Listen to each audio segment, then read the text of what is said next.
Hello there. In this video, we will be discussing one of the most important as well as historically significant problems in quantum physics, that is the hydrogen atom.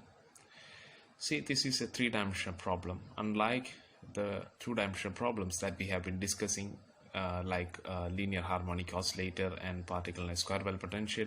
So, of course, they do have their own three-dimensional versions, but we haven't studied them yet. So also this problem is a more realistic one, because you know that we are studying a real atom here. And this is also an exactly solvable problem, which means that you can directly solve the Schrodinger equation and obtain the energy eigenvalues and eigenfunctions. So the important part comes here. This result can be used to study many electron systems, like the higher atoms, the helium, lithium, etc. So the hydrogen atom problem will serve as a basis using which we can study the many electron systems. Usually we have to use approximation methods for that. So this is a very important problem in quantum physics. The most remarkable success of the quantum theory is that it has been able to give us an understanding of the spectral lines of simple atoms and also the periodicity of elements in the periodic table. So in this problem, we are essentially trying to get an understanding of the spectral lines of hydrogen by determining the eigenvalues and eigenfunctions of hydrogen atom. Now, to do this, we have to make certain assumptions. The first one is that we are considering the hydrogen atom to be a system of two interacting particles, the nucleus and the electron. The nucleus is the center of positive charge, as you know, and the electron is having negative charge. So there will be obviously electrostatic interaction between these two, which will be your potential energy. The second assumption is that since the nucleus and electron have different masses, and since this is a two-body problem, we have to use the effective mass of the system in order to convert this to a one-body problem, and in that way we can solve the Schrodinger equation with ease. The third assumption is that we have to ignore the spin factor of the electron, because the electron, from its point of view, the proton is in constant motion. So this will generate a magnetic field and the electron will experience it. So the effect of this magnetic field will be different for the spin up and spin down states of the electron. So their energy will be slightly different. And to solve this problem, we actually need the relativistic Schrodinger equation.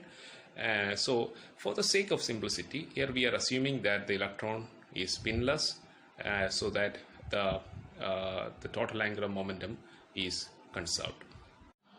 So let's begin the mathematical treatment of the hydrogen atom problem.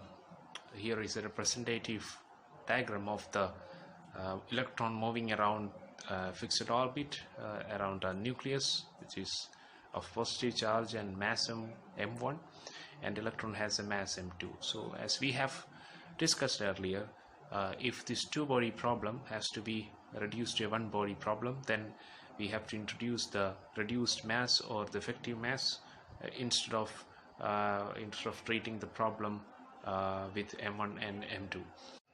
So the next step would be to write down the Schrodinger equation, and we know that first we have to find the kinetic energy of the hydrogen atom, which is the kinetic energy would be of course minus h cross square by 2m into del square psi. Since m has already been replaced by mu, let's change this to mu. So this will be h cross square by 2 mu into del square psi. Now, what would be the potential energy? In this case, the potential will be the interaction between the positively charged nucleus and the negatively charged electron, which is electrostatic in nature. We know that for this electrostatic interaction, the potential will be 1 by 4 pi epsilon 0 into Q1 Q2 by R. In this case, generally, let's write the charge of the nucleus as Z times E, and the charge of the electron will be minus E. For hydrogen, this Z will be 1. This is the atomic number. Okay, divided by the square of divided by the distance between them, R. Now here you have the kinetic energy and potential energy. Now all we got to do is substitute these two in the time independent Schrodinger equation in 3 dimension. So which will look like something like this. So after substitution, this will be modified and it will look like minus h cross square by 2 mu del square plus, and the potential energy will be 1 by 4 pi epsilon 0 into minus Z E square by R. Let's replace this 1 by 4 pi epsilon 0 with say K into minus Z E square by R psi, which will be equal to E psi. Or in a better way, we can express this as 2 mu del square plus minus Z K E square by psi. This will be equal to E psi. Okay, so this is your equation number 1.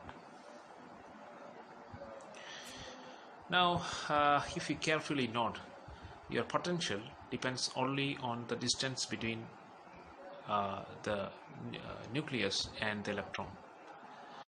This means that the potential here is a spherically symmetric potential, because it depends only on the distance between a particle and a central point.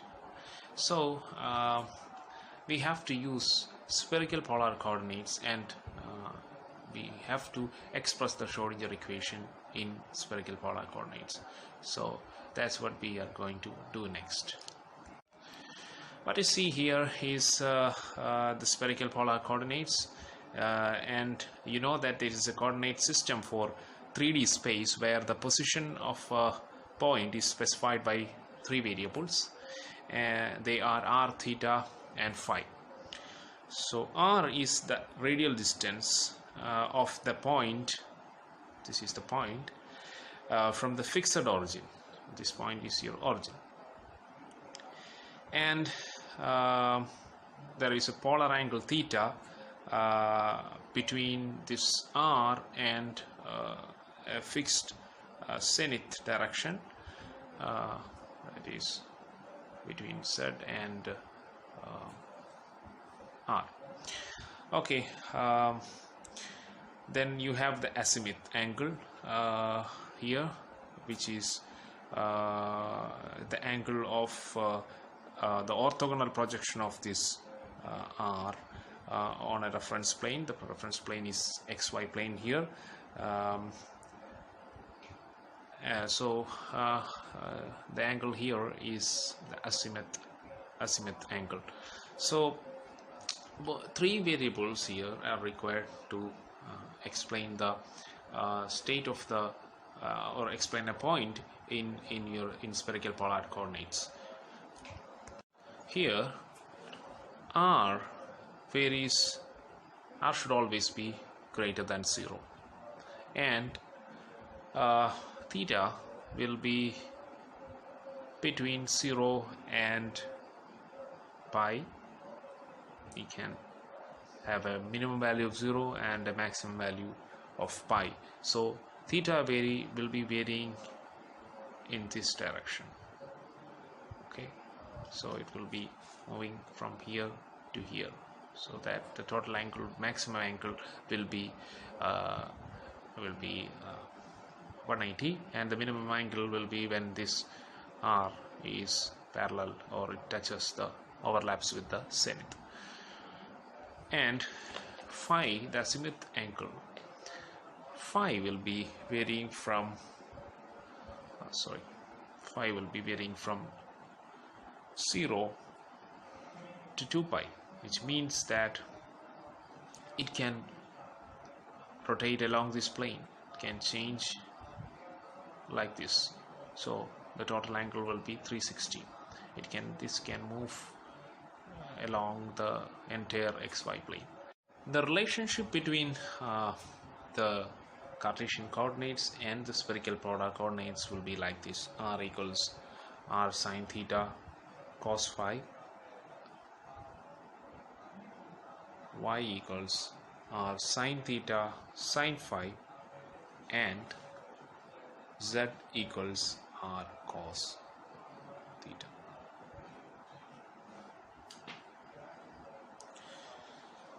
So our aim would be to determine del square in spherical polar coordinates, because this term is there in the Schrodinger equation, so this operator has to be replaced. So let's find that out. For that, first we will determine dou r by dou x, which will be sine theta cos phi, and then dou r by dou y will be sine theta sine phi, and dou r by dou z is cos theta. From this you can easily determine this. Okay, now what is dou theta by dou x? It will be cos theta sine phi divided by r, and dou theta by dou y equals cos theta sine phi by r, and dou theta by dou z would be minus sine theta by r.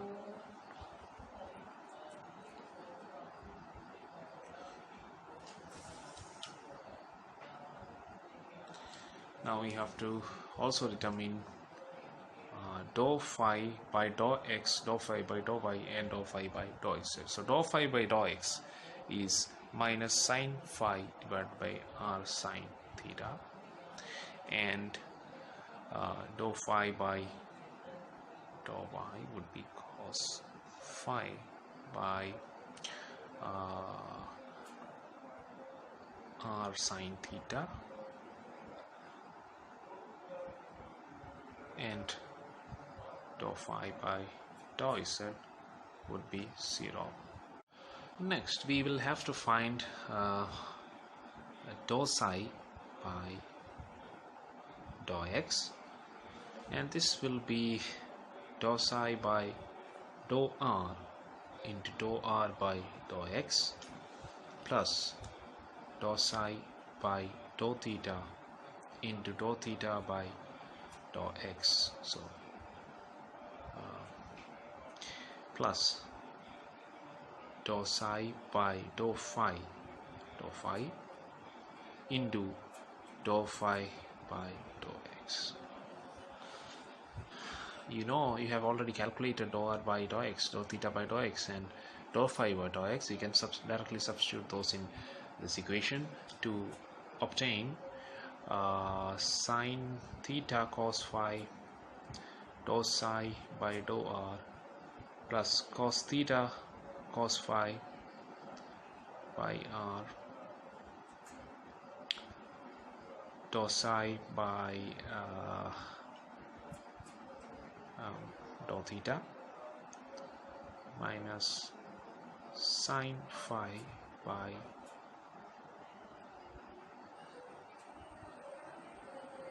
r sine theta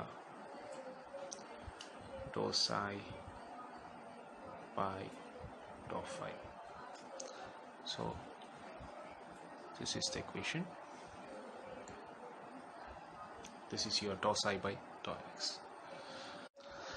So now we have to find dou square psi by dou x square. Dou square psi by dou x square, and this will be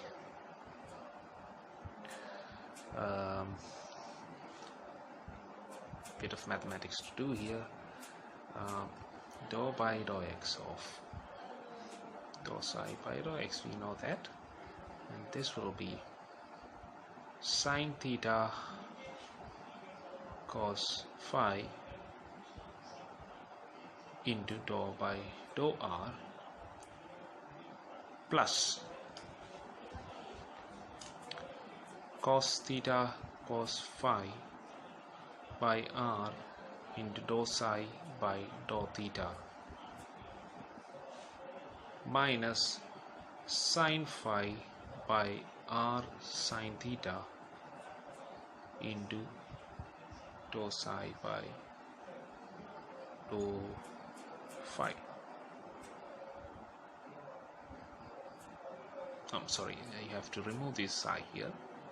Okay, so here this is because we know that dou by dou x is the entire RHS excluding psi. We are directly substituting this result here, so there is no psi here. So this will act on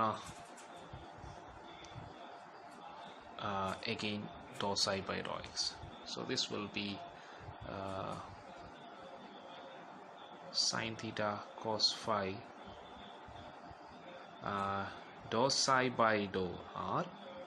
Okay, so this is we have included psi here, and once this is calculated, this part of the operator acts on it. Okay, so this will be, the second term will be plus cos theta cos phi. Now things are getting easier. Dou psi by dou theta minus sin phi by r sin theta dou psi by dou phi.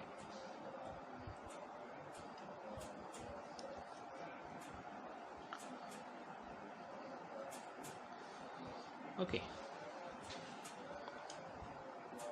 so let's put this equation A